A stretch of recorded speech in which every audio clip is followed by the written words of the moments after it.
Vamos a darle la cordial bienvenida al doctor Mauro Andino. Él es docente universitario y con él vamos a hacer un análisis de la reforma a la ley de comunicación. ¿Cómo está, doctor? Gracias por acompañarnos en este día lunes. Bienvenido. Jaime, qué gusto poder compartir con usted y con toda su audiencia las órdenes. A ver, doctor Andino, esta reforma a la ley de comunicación, tanto el gobierno en conjunto con los grandes medios de comunicación están posicionando de que esta va a ser una ley mordaza y por lo tanto el presidente de la República desde hace varios días viene anunciando que va a vetar esta ley. No sabemos si la va a vetar parcial o total. ¿Y cuál sería el futuro de esta ley? Mire, Jaime, yo creo que es importante contextualizar los hechos. Lamentablemente, la discusión política y jurídica en el país ha caído en unos niveles de polarización, de estigmatización inauditos. Aquí no se da argumentos racionales de ninguna naturaleza, simplemente se señala, se acusa. Vea usted qué fácil es decir ley mordaza. Ya, pero si usted dice que es ley mordaza, como así lo sostienen algunos actores gubernamentales, políticos aliados al régimen de Guillermo Lasso o algunos analistas, sostengan y demuéstrennos puntualmente cuáles son los artículos que supuestamente, reitero, violenta la libertad de expresión, el derecho a la comunicación, la libertad de opinión, el derecho a la información. No han sido capaces de demostrar un solo artículo del proyecto de reformas aprobado por la Asamblea Nacional que efectivamente vulnere derechos constitucionales de los ciudadanos o de aquellas personas que desarrollan actividades con la comunicación. Ciertamente, Jaime, y en esto también quiero ser bastante claro, sí existen un par de artículos que me parece deben ser vetados parcialmente y deben sufrir modificaciones por parte del presidente de la República en uso de sus atribuciones constitucionales como colegislador. Pero de eso a decir que estas reformas son restrictivas, que poco más se regresa a la época de la Supercom, que los medios de comunicación no van a poder desarrollar su trabajo, oiga, hay una distancia enorme. Y ahí sospecho que pueden suceder dos cosas.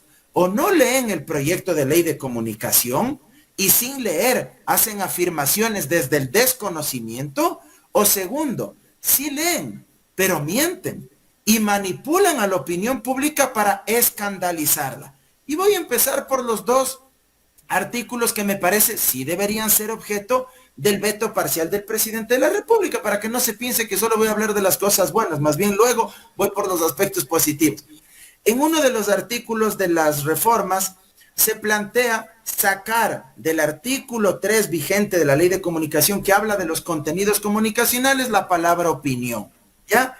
Más allá de que en las reformas esta palabrita opinión, luego más adelante se ratifica plenamente, que se garantiza, que se respete el derecho a la libertad de expresión y de opinión, pero se saca la palabra opinión de contenidos comunicacionales porque los legisladores consideraron que no es lo mismo producir información, contenidos informativos, que opinar, y que la opinión tenía que estar en otra disposición normativa, que reitero, más adelante sí se le incorpora y se garantiza plenamente su ejercicio, su derecho constitucional.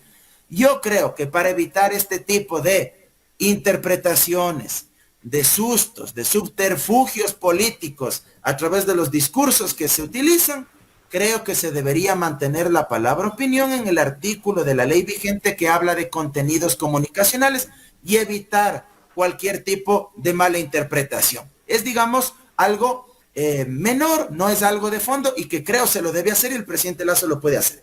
Ahora, el otro artículo que para mi criterio sí es profundamente excesivo, el artículo donde se habla que el Estado garantizará el derecho a la verdad para evitar la difusión de información falsa o de posverdades o de fake news.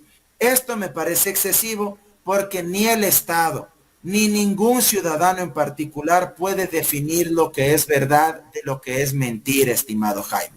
Y esto sí me parece francamente desproporcional, Creo que en esto se debería vetarlo parcialmente y señalar, no que será el Estado quien garantizará el derecho a la verdad, sino que sean los medios de comunicación los que, aplicando sus códigos deontológicos, ¿sí?, sus principios éticos, profesionales, quienes propendrán, quienes intentarán siempre difundir información verdadera, verificada, contrastada, una vez que hayan cumplido justamente con estos principios deontológicos que todo periodista sabe que debe cumplirlos, y no el Estado, porque incluso, mire Jaime, el tema de la verdad desde una perspectiva filosófica es muy discutible, es muy denso hablar sobre esto. ¿Quién podría definir que un periodista mintió con absoluta conciencia y voluntad? Porque tal vez podría suceder que ese periodista no es que quiso mentir, sino que dijo una información, la difundió porque estaba convencido, él también estaba ciegamente creído de que lo que difundía era verdad. Y difundir algo que no es verdad porque está convencido usted de que eso es cierto, no le vuelve, digamos, en alguien que actuó con mala fe, con mala intención. Sería distinto si es que pudiéramos comprobar que ese periodista mintió con conciencia y voluntad, es decir, sabía que lo que estaba difundiendo era falso, pero a pesar de eso lo hace. Pero ¿cómo podemos saber eso? Solo metiéndonos en la cabeza de ese periodista para saber si es que efectivamente lo dijo porque él también creía que era verdad, o si lo dijo porque él efectivamente estaba consciente de que eso era mentira. A menos que surja por ahí un audio, un video donde él confiese con su propia voz que él sabía que era mentira lo que estaba difundiendo, y a pesar de eso difundió. Bueno, ahí sí podríamos saber que en verdad se mintió. Entonces, esto de definir qué es verdad, qué es mentira, es muy difícil, es prácticamente imposible. Yo creo que ese artículo sí hay que sacar, pero también hay aspectos positivos, pues, muy loables en la ley de comunicación reformatoria, y ahí sí voy a enfocarme en algunos de ellos. Por ejemplo, creo que les molesta que desde el objeto de la ley se hable de desconcentración de las frecuencias de radio y televisión. Creo que eso les molesta muchísimo porque están acostumbrados a que los medios de comunicación hegemónicos y los concesionarios de las frecuencias de radio y televisión copen todos los espacios, todas las frecuencias que el Estado asigna para poder tener una radio, para poder tener un canal de televisión. Se incorpora esto. ¿Y por qué se incorpora el tema de la desconcentración de frecuencias? Porque según datos del propio Consejo de Desarrollo de la Comunicación, actualmente el 90% de frecuencias están en manos privadas. Apenas un 6% están en medios públicos y apenas un 4% están en medios comunitarios. Si uno quiere pluralizar, democratizar la palabra, uno tiene que acceder a la propiedad de esos medios de comunicación. ¿Y cómo se lo logra? Justamente con normas jurídicas que incentiven aquello y que pongan límites máximos para que no sean solo los grandes agentes del sector económico privado quienes tengan radio o televisión, sino también los medios públicos, no gubernamentales, que ese ha sido otro error que hemos cometido en nuestro país en los distintos gobiernos, y medios comunitarios para pluralizar la palabra. Y por supuesto las reformas que incorporan, que tendrán un 33% los medios privados de las frecuencias, un 33% los medios públicos y un 34% los medios comunitarios. Esto no les gusta a muchos. Y algo más, Jaime, y esto es muy importante para todos ustedes como periodistas, se incorporan una serie de disposiciones normativas que garantizan la actividad de los periodistas en contextos de crisis o de alta conflictividad. Por ejemplo, cuando salen a cubrir las protestas. Hemos sido testigos que muchas veces la fuerza pública ha cometido excesos en contra de los comunicadores. Han sido objetos de ataques físicos, de agravios y de insultos, por parte también a veces de ciertos manifestantes. Hoy se incorporan una serie de disposiciones donde se obliga al Estado a garantizar la actividad periodística de ustedes en este tipo de contextos. Doctor Andino. Y una última propuesta que quisiera dejarle ahí, Jaime, y termino con esto, sé que ya me he extendido. No quiero dejar de señalar esto. Se señala que se va a democratizar el acceso a la publicidad de las instituciones públicas, Jaime. Es decir, que una alcaldía, que una prefectura, que un ministerio no puede concentrar todos los recursos públicos que destina a comunicación en un solo medio de comunicación privado, sino que el 33% tiene que ser para medios privados, el 33% para medios públicos y el 34% para medios comunitarios. Pero esa parte estaba en la ley anterior, en la ley de comunicación, que tenía y luego se cortó de un tajo con las reformas que emprendió Moreno en el año 2019, 2020 me parece, y que se aprobaron en la Asamblea en el periodo pasado. Y hoy por hoy se incorpora esto. Vea qué importante que es esto para que todos puedan acceder a la publicidad estatal, pues, para que no se concentre únicamente en los grandes medios de comunicación privados, que también vaya a los medios públicos y que también vaya a los medios comunitarios. O sea, ¿por qué quieren concentrarlo todo? ¿Por qué no hablan de estas cuestiones? Fíjese usted. No, pues solo buscan la parte negativa de la ley para decir que es una ley mordaza. Ahora, ¿cuál va a ser la función del Consejo de Comunicación que todavía existe? Una vez que se aprobó esta ley, si es que no creo que el presidente de la República le va a dar paso, seguro la va a vetar. Es muy buena su pregunta, Jaime. Muchos han señalado que supuestamente este proyecto de ley aprobado en la Asamblea es restrictivo, que es una ley mordaza, que se va a regresar a los tiempos perniciosos de la Supercom. Que dicho sea de paso, yo varias veces he dicho que sí ha cometido excesos la Supercom y cometió excesos. Y eso lamentablemente fue utilizado políticamente por quienes nunca quisieron una ley de comunicación para deslegitimar todo el contenido de la ley que tenía cuestiones muy importantes en materia de derechos y de protección de derechos.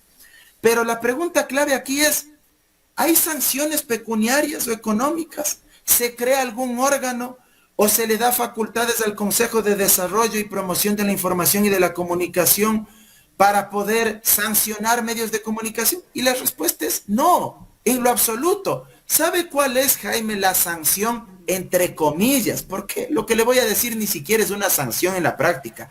La sanción entre comillas que puede aplicar el Consejo de Desarrollo de la Información y la Comunicación cuando los medios de comunicación y los periodistas incumplan las disposiciones de la ley de comunicación, el Consejo lo que tiene que hacer es aplicar, ejecutar talleres de capacitación en derechos humanos, en derechos a la comunicación, a la información, a la libertad de expresión, en cuestiones, por ejemplo, cuando un medio de comunicación incumpla disposiciones que eviten o que vulneren el derecho a no ser discriminado, cuando se promulguen contenidos que promuevan violencia de género, o cuando se promulguen contenidos que violenten los derechos de niños, niñas y adolescentes, contenidos que no son aptos para menores. Ahí el Consejo tiene que ejecutar estos talleres, capacitaciones en materia de derechos humanos. Y la ley que señala que para llevar a cabo esta función, el Consejo reglamentará este aspecto, tiene que expedir un reglamento. No le da ninguna otra atribución, nada más que eso. Y respecto de la Defensoría del Pueblo, ¿qué dice las reformas, Jaime? Ratifica algo que ya señala nuestra Constitución y que ya prevé la propia ley orgánica de la Defensoría del Pueblo. Se deja en claro que la Defensoría del Pueblo podrá presentar las acciones constitucionales que la ley le faculta. Cuando un ciudadano considera que se han vulnerado sus derechos constitucionales, puede acudir a la Defensoría del Pueblo. Eso dice la Constitución, eso dice la ley de la Defensoría. Y la Defensoría le puede patrocinar a usted, Jaime, una acción de protección. Y si es que gana esa acción de protección, la propia Defensoría se encarga de darle seguimiento para que se cumpla esa sentencia. O en otros casos, cuando usted gana una acción de protección, Jaime, con un abogado particular, los jueces, como no tienen la posibilidad de darle seguimiento al cumplimiento de sus fallos, porque tienen mucha carga laboral, mucho trabajo, le piden a la Defensoría del Pueblo que sea el ente encargado de dar seguimiento a esas sentencias, para verificar que el contenido de sus fallos se cumpla íntegramente. Eso es lo que se está dejando en claro en las reformas de la ley de comunicación, que la Defensoría del Pueblo puede trabajar en estas acciones constitucionales que ya son atribuciones que ya tiene, que ya le dispone la Constitución y la propia ley de la Defensoría del Pueblo. Y cuando se dice que la responsabilidad ulterior existe y se mantiene, se está haciendo uso de lo que dice la propia Constitución y la Convención Americana de Derechos Humanos, porque todos tenemos derecho a expresarnos y opinar en libertad, pero también debemos ser conscientes que lo que digamos, que lo que afirmemos puede traer consecuencias. Y si es que hay consecuencias, evidentemente la persona ofendida puede acudir a la vía civil para presentar una demanda por daño moral, porque de pronto a usted le ofendieron o a usted le acusaron de algo que no fue verdad y usted tiene legítimo derecho para pedir una indemnización y por la vía civil puede presentar ese juicio o esa demanda de daño moral. Doctor Mauro Andino, mucho gusto nuevamente tenerlo aquí en Ecuador en directo. Luis Villasís le saluda. Doctor, ¿cuál es la lectura sobre todo cuando observamos, el país observó la diligencia con la cual el presidente de la República actuó cuando el 25 de mayo del 2021 él propuso estas reformas a la ley de comunicación, cuando él dijo también que iba a tirar abajo la ley de comunicación? Sin embargo, no puede hacerlo del todo, pues esto es un mecanismo que consta en la Constitución de la República del Ecuador. Entonces yo le pregunto la lectura, sobre todo, si se podría entender, de acuerdo también al entusiasmo en el que tuvieron los medios de comunicación tradicionales, tanto, vuelvo a repetir, tradicionales y digitales durante la campaña, el rol que jugaron, se podría entender que tal vez hay un compromiso, no digo pago tal vez a este apoyo en campaña, tal vez hay un compromiso tan grande que habiendo o existiendo tantas prioridades con las que él dijo que en 100 minutos iba a resolver los ciertos problemas del agro, bueno, con distintos sectores, él dijo que el mismo día o al día siguiente lo iba a hacer, pero sin embargo escogió la ley de comunicación. Tan grandes son estos compromisos que existen entre el presidente de la República y los medios de comunicación tradicionales y digitales alineados al gobierno. Doctor, lo escuchamos. Luis, qué gusto poder compartir este día. Efectivamente, yo considero que aquí existe una especie de pacto político entre muchos medios de comunicación hegemónicos y el presidente Lasso. Lamentablemente es algo que lo hemos vivido ya desde hace algún tiempo atrás. No puedo generalizar tampoco. Creo que hay honrosas excepciones, pero sí está claro que muchos medios de comunicación hegemónicos tienen un acuerdo, tienen una connivencia política con el régimen de Guillermo Lasso y legitiman una serie de prácticas, ya sea callando, no difundiendo lo que deberían decir, o en otros momentos legitimando, aplaudiendo, felicitando, cuando a todas luces lo que debería recibir son críticas a su gestión. Repito, no se puede generalizar, pero sí, la mayoría de ellos lamentablemente se han encapsulado en esta práctica, en esta posición. Y creo que a eso obedece la propuesta del presidente Lasso, de prácticamente deshuesar, chatarrizar la ley de comunicación vigente, porque no hay que olvidarse que el proyecto de ley que él envió a la Asamblea Nacional tenía apenas 14 artículos. Esto tiene que saber la gente. 14 artículos. La ley actual, la ley vigente, creo que tiene algo así como 90 artículos, un poco más tal vez. ¿Sí? El proyecto de Guillermo Lasso quería dejar a esa ley en 14 artículos. Vea, eso era propiciar una estafa a la Constitución. Eso demuestra que el presidente quería hacerle fraude a la Constitución. ¿Por qué digo esto? Porque la Constitución de la República dispone que se necesita una ley de comunicación, que fue aprobado, dicho sea de paso, el texto constitucional en las urnas, fue refrendado democráticamente con más del 61% de ecuatorianos en el año 2008. Y luego en el año 2011, en la nueva consulta popular de ese año, se volvió a ratificar en las urnas que se necesitaba una ley de comunicación. 2 veces fue refrendado por el pueblo ecuatoriano. Y sin embargo, el presidente Lasso, para tratar de cumplir con este mandato popular, enviaba un proyecto de ley, reitero, que quería dejar esta normativa en 14 artículos, una vez que ya derogó el reglamento también de la ley. con lo cual no se pueden tutelar, no se pueden proteger los derechos constitucionales de los ciudadanos, de las ciudadanas.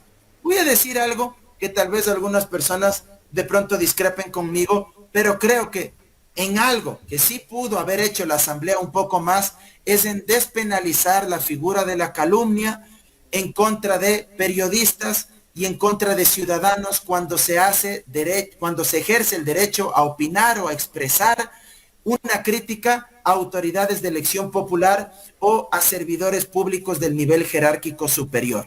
Esto ya lo ha recomendado la Corte Interamericana de Derechos Humanos, la Relatoría para la Libertad de Expresión de la Comisión Interamericana de Derechos Humanos. Creo que esto sí sería importante, pero despenalizar la calumnia cuando se refiere a expresiones de un periodista o de un ciudadano en contra de una alta autoridad, tampoco significa que el derecho a la honra o al honor quede absolutamente desprotegido. Significa que se encuentren vías alternativas para poder proteger y tutelar también el derecho al honor. ¿Y cuáles son estas vías alternativas? Justamente una demanda por la vía civil, que eso ha existido. Un juicio por daño moral cuando alguien le acusa a usted falsamente de cometer un delito. Si le tratan a usted de narcotraficante, si le tratan a usted de ladrón, si le tratan a usted de asesino, oiga, alguien ha de tener que protegerle a usted su honra, su buen nombre, pues el Estado tiene también que establecer límites para estos excesos o abusos. ¿Y cómo puede ser? A través de la vía civil. Entonces me parece que tal vez aquí sí la Asamblea pudo haber dado un paso más adelante y ajustarse a los estándares del sistema interamericano. Doctor, así mismo como hablamos hace un rato del tema anterior, bueno, hay distintos analistas, opinólogos, comunicadores, directores de medios de comunicación y bueno, también hay que decirlo de parte de Fundamedios que no piden solamente el veto parcial a la ley, que piden al presidente de la República, y esto a manera personal es crónica de una muerte anunciada, no piden el veto total de la ley. ¿Qué implicaría este veto total, doctor? ¿Podría nuevamente en un año tal vez presentar la Asamblea nuevamente este proyecto? Si nos puede explicar de una manera bastante gráfica y entendible qué ocurriría cuando el presidente de la República tal vez se deje llevar por, como en otras ocasiones ha ocurrido, ¿no? Por esta cuestión de las opiniones y las presiones que vienen de distintos frentes y de parte de su círculo cercano. Lo escuchamos, doctor. Mire, Luis, lo lamentable de determinados analistas y ONGs que han salido a rechazar el proyecto de ley reformatoria a la ley de comunicación es que no le citan un solo artículo donde ellos puedan argumentar racionalmente por qué supuestamente este proyecto de ley debería ser vetado totalmente. No le citan un solo artículo. Puros lugares comunes, puro humo, puras etiquetas, puros adjetivos, pero no dan un solo argumento. No le dicen este artículo de la ley limita y restringe los derechos de los comunicadores, de los medios de comunicación, de los obreros de la comunicación. No dicen un solo artículo. Se olvidan, por ejemplo, de que hay otras cuestiones que se incorporan y que son positivas. La alfabetización digital. Se incorporan una serie de derechos relacionados con la comunicación, pero a través del uso de las nuevas tecnologías, del Internet. Se establece que el Estado tiene que diseñar una serie de políticas públicas y de acciones para garantizar el acceso al Internet. Sobre educación digital que tanta falta nos hace. Y se garantiza, por supuesto, la neutralidad en la red.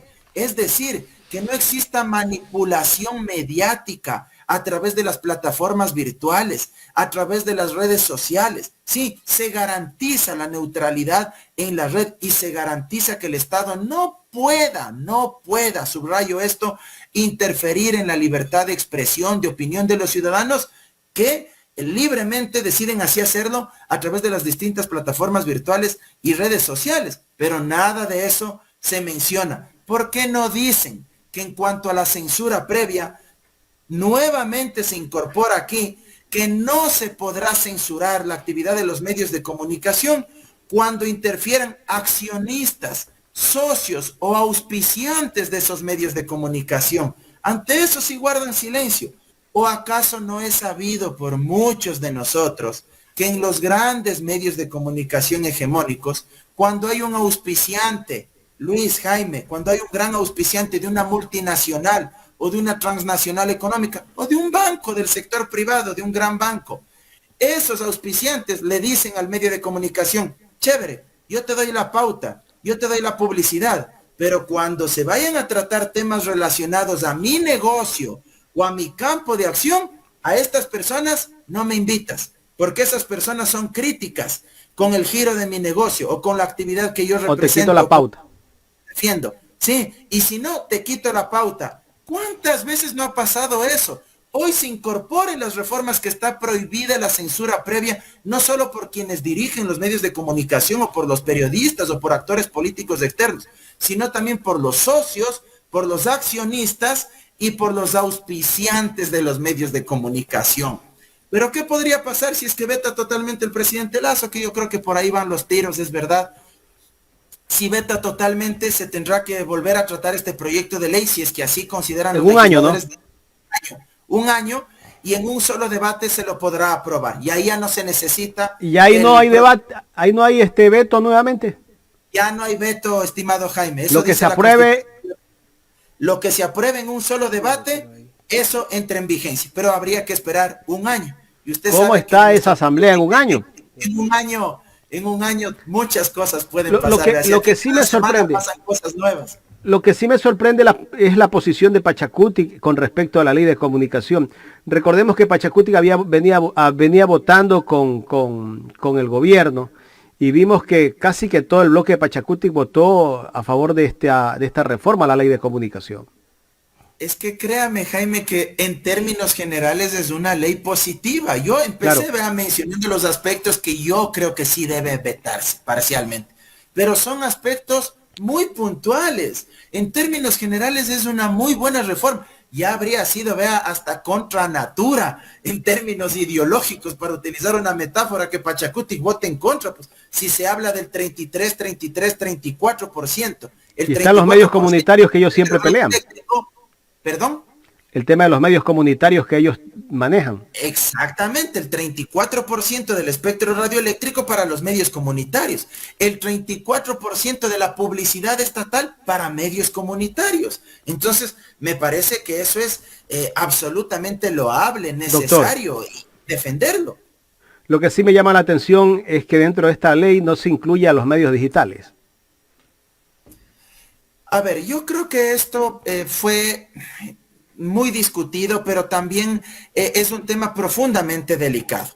El tema de los medios digitales, regularlos a través del internet, de la red, siempre generará muchísimas suspicacias, siempre generará mucha polémica. ¿Cómo definir, por ejemplo, Jaime, le pregunto yo, cuando el suyo es un medio de comunicación digital? Estamos registrados. Que hacen un trabajo profesional, técnico, con responsabilidad, que verifican, que contrastan las fuentes, en fin, que contextualizan las noticias, pero ¿cómo lograr en cambio que otros, ahora con el tema de las redes sociales, cualquier ciudadano se convierte en un difusor, en un transmisor de conocimientos, de productos comunicacionales? Y hoy pululan una serie de medios de comunicación digitales que, siendo o no periodistas, que siendo o no responsables, que haciendo bien o mal las cosas, se asumen como tal. Entonces, también es muy complicado, y eso sin duda habría generado mucha polémica, porque habría sido necesario otorgarle cierta capacidad a algún ente regulatorio. Y si por estas otras cuestiones que son mínimas ponen el grito en el cielo, imagínese usted lo que habrían dicho si es que se incorporaba algo de esto en relación a medios digitales. Y dentro del Consejo de Comunicación hay una norma donde las instituciones públicas que quieren pautar en un medio digital, ese medio tiene que estar registrado ante el Consejo de Comunicación. Hay una serie de trámites que es casi que, bueno, al final le entregan un código o le entregan una certificación de que ese medio está registrado, ¿no?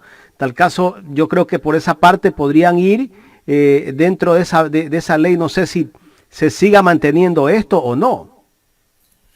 Le soy honesto, Jaime, sobre esta parte. Yo no encontré nada en las reformas. Yo no verifiqué nada respecto de medios digitales una vez que lo leí. Así que consecuentemente mal podría dar un criterio al respecto. En las reformas respecto de medios digitales no se habla. Sí se habla, por supuesto, de alfabetización digital, de la neutralidad en la red, de que el Estado no puede interferir en el uso del derecho al Internet, sino que tiene que garantizarlo, propiciarlo para que todos podamos tener acceso al Internet, pero no puede intervenir, digamos, como un ente regulador para que el Estado defina qué se dice o qué no se puede decir. Más bien, esos son los aspectos que se mencionan en materia digital y en lo que se refiere al Internet. Correcto.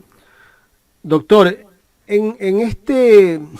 Bueno, el presidente de la República justamente lo escuché la semana anterior, cuando él habla que se va a reunir con sus asesores, con los gremios, pero solo hablan de 2 gremios, si no me equivoco, para ver el tema del veto a la ley de comunicación o a la reforma a la ley de comunicación. Hablan de Fundamedios, hablan de la Unión Nacional de Periodistas, pero de Pichincha o la Nacional, que es una persona que representa, que está en Quito, pero solamente de ellos nada más. No hablan de las facultades de comunicación social de todo el Ecuador. O sea, si vamos a hablar de que queremos socializar algo o queremos llegar a consensos, pues también hay que incluirlos a los demás, pues. Absolutamente, estimado Jaime, y esto me parece un error por parte del gobierno nacional. Recordemos también que se incorpora en las reformas los defensores de audiencias, que eso había sido igual quitado por parte de el expresidente Moreno cuando se aprobaron las reformas a la ley de comunicación. Hoy se vuelve a incorporar los defensores de audiencias, lo cual a mí me parece muy importante. Pero la práctica política del presidente Lasso de reunirse únicamente con los que él quiere, con los que él considera, demuestra también la visión del gobierno, una visión vertical, una visión autoritaria, diría yo, incluso de hacer política, una visión restrictiva de la propia democracia, porque asume que solo los que piensan como él desde los medios de comunicación entonces deben ser recibidos, escuchados e incorporar sus demandas. Y aquellos actores de la comunicación que no concilian, que no conciben su misma perspectiva sobre el ejercicio de estos derechos, entonces a ellos sí excluidos. Pero algo fundamental: los derechos a la comunicación, a la libertad de expresión, a la libertad de opinión, a la libertad de información, no son derechos que únicamente les pertenezcan a los periodistas o a los medios de comunicación. Son derechos que nos pertenecen a todos los ciudadanos. Día a día ejercemos estos derechos. Consecuentemente, el abanico de opciones, el abanico de observaciones que puedan ser incorporados a este proyecto de ley reformatoria deberían venir de todos estos sectores, no únicamente de los medios hegemónicos o de los amigos del presidente. Deben venir también de las facultades de comunicación social, deben venir de las organizaciones sociales que realizan actividades de comunicación, deben venir de los medios comunitarios, deben venir de ustedes como medios digitales que desarrollan un trabajo arduo, fuerte, para informar, para comunicar, para opinar. Si el presidente Lasso veta totalmente o parcialmente el proyecto de ley de comunicación, las reformas, únicamente receptando el criterio de unos pocos, demostrará una vez más que no gobierna para todos los ecuatorianos, sino que gobierna para un minúsculo sector, para un grupo reducido de las élites mediáticas de este país, que son los mismos en varios casos que pertenecen a las élites financieras y económicas de nuestra sociedad. Doctor, quiero tocar un tema que no tiene nada que ver con la ley de comunicación. Me voy a saltar un poco de coles a nabos ya en la recta final de esta entrevista. ¿Qué opinión merece la actuación de la justicia en estos últimos días, como en los casos de los escándalos que se han dado, como el Danubio Azul, donde está involucrado un asesor ad honorem del presidente de la República, el señor J. Pons, y su hijo, y hay otros nombres más de personas que son cercanas al presidente de la República, asambleístas que están incluidos dentro de esa lista, pero que solamente han caído por ahí los que tal vez no son caras visibles, pero los otros están tranquilos y todavía siguen desempeñando los cargos. Pero cuando vamos al otro lado de la orilla, nos encontramos que se arma una especie de persecución contra alguien que está en la prefectura de Cotopaxi y esa persona sí fue detenida, pues finalmente le dieron medidas alternativas y quedó libre, pero sí hay más detenidos que en el otro caso. ¿Qué criterio merece esta manera de cómo está actuando la justicia en nuestro país? Jaime, lamentablemente somos testigos de la espectacularización, de la mediatización, de la parafernalia de la administración de justicia. Muy duros, súper duros con unos y súper laxos, súper débiles con otros. Lamentablemente es así. Yo no me opongo ni cuestiono a que Fiscalía investigue el posible cometimiento de delitos y de ilícitos en la administración pública, sea quien sea un ministro, sea un prefecto, sea un alcalde, sea un asambleísta. Es obligación de Fiscalía investigar estos posibles delitos para que la justicia cumpla con su papel. Pero lo que a uno sí le sorprende es que en ciertos casos, a veces hasta se ha llegado a transmitir por televisión, pues, los allanamientos, se han detenido personas, se ha mediatizado a más no poder determinadas investigaciones. Y en otros casos se cuidan muchísimo, pues. No dan a conocer los nombres, lo hacen de forma sigilosa, de forma opaca, no se difunde mediáticamente en la forma que se debería. Entonces, creo que aquí hay una selectividad por parte de la justicia, no existe absoluta independencia, y a mí me parece que lo último que pasó, más allá de que Fiscalía ya lo debe haber venido investigando desde hace muchos meses atrás, porque no creo que de la noche a la mañana se hayan inventado todo en relación a la prefectura de Cotopaxi, pero a mí me da la impresión que eso ya lo tenían desde hace un buen tiempo atrás. Pero no lo sacaron antes, lo de la prefectura de Cotopaxi, porque esperaron el momento adecuado para difundirlo. ¿Y cuál fue el momento adecuado? Una vez que se dio lo del caso Danubio Azul y lo del caso donde está involucrado el ex consejero ad honorem del presidente Lasso y amigo de su infancia, Juan José Pons, esperaron desde la Fiscalía que salga esto y inmediatamente sacaron lo de la prefectura de Cotopaxi. Entonces no hay que ser demasiado genio o sabio para intuir que políticamente lo que hicieron es sacar el otro hecho para tapar el anterior. Es decir, un escándalo tapando a otro escándalo. Repito, yo no estoy diciendo que no deban investigar al prefecto de Cotopaxi. Me parece muy bien que lo hagan. Y si es que efectivamente existen indicios, elementos de convicción, que dicten instrucción fiscal, que lo procesen penalmente, y de ser el caso, si es que tiene que ser condenado, pues sea condenado con todo el peso de la ley. Pero a uno le llama mucho la atención las coincidencias, que justo después de lo otro surja este otro tema, y que en cambio en el caso donde están involucrados incluso se habla de asambleístas, de personas muy cercanas a Carondelet y al presidente Lasso, que en ese caso esto ya haya tomado menos vuelo y se esté tapando y se hable suavito, bajito nomás del tema. Eso es lo que a uno le molesta y le indigna. Correcto, eso llama mucho la atención. Y justamente hace algunos meses hubo otra denuncia de la venta del viceministerio de Agricultura, donde se pedía 2.5 millones de dólares y tantas cosas. El presidente de la República dijo hace como 2 semanas o 3 semanas que en su gobierno no había escándalos de corrupción, pero ya habían escándalos, ya hay escándalos de corrupción mucho antes de lo que él anunció, sino que parece ser que los medios tampoco le dan la difusión que deben de darle a los escándalos que tiene este gobierno, como que tratan de evitar sacar algo que perjudique al gobierno de Guillermo Lasso. Absolutamente, Jaime, y eso es lamentable.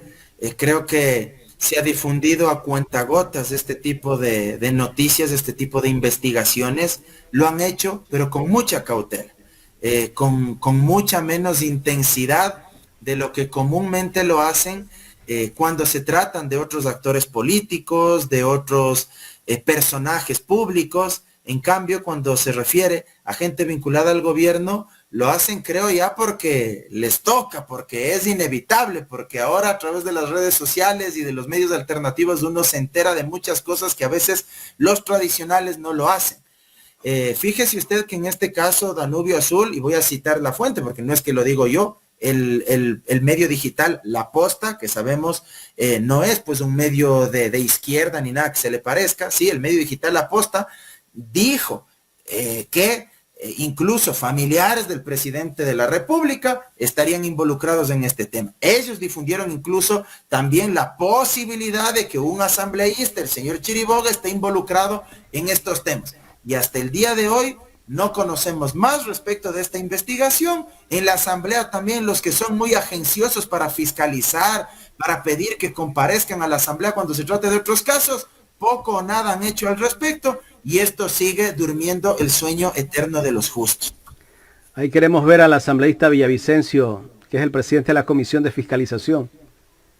Por eso decía, hay otros que son muy agenciosos para fiscalizar y convocar a otros actores inmediatamente, pero en este poco o nada se ha visto. Doctor, quiero agradecerle por haber aceptado dialogar con nosotros.